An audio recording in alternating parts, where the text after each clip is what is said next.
And Saul's son heard that Abner had died in Hebron, and his hands became feeble, and all Israel were dismayed.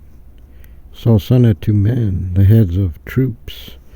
The name of one was Baanah, and the name of the second was Rechab, sons of Rimmon the Beerothite, and of the sons of Benjamin, for Beeroth was also counted to Benjamin. And the Beerothites fled to Gittaim, and they were living there until this day.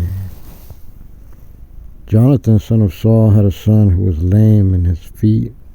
He was 5 years old when the news of Saul and Jonathan came from Jezreel, and his nurse carried him and fled, and it was in her haste to flee that he fell and became lame, and his name was Mephibosheth.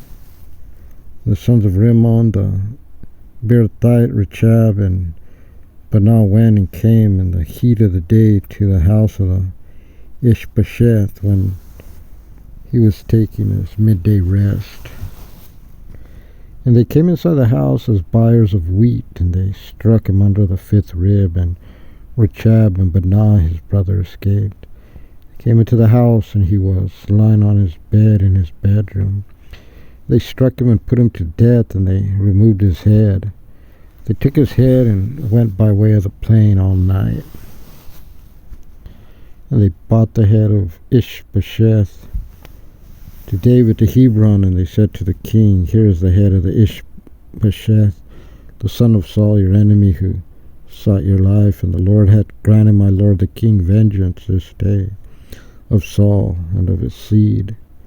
David answered Rechab and Baanah his brother, the sons of Rimmon the Beerothite, and said to them, "As the Lord lives, who delivered my person from every distress, that he who told me, saying, Behold, Saul is dead, and he was in his own eyes as a herald of good tidings, I took hold of him and slew him, and Ziglag, who had expected me to give him a reward for good tidings.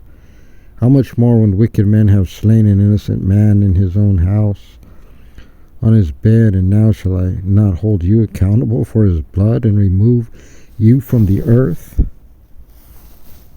And David commanded the young men, and they slew them, and cut off their hands and feet, and hanged them up beside the pool of Hebron. But the head of Ishbosheth they took and buried in the grave of Abner in Hebron.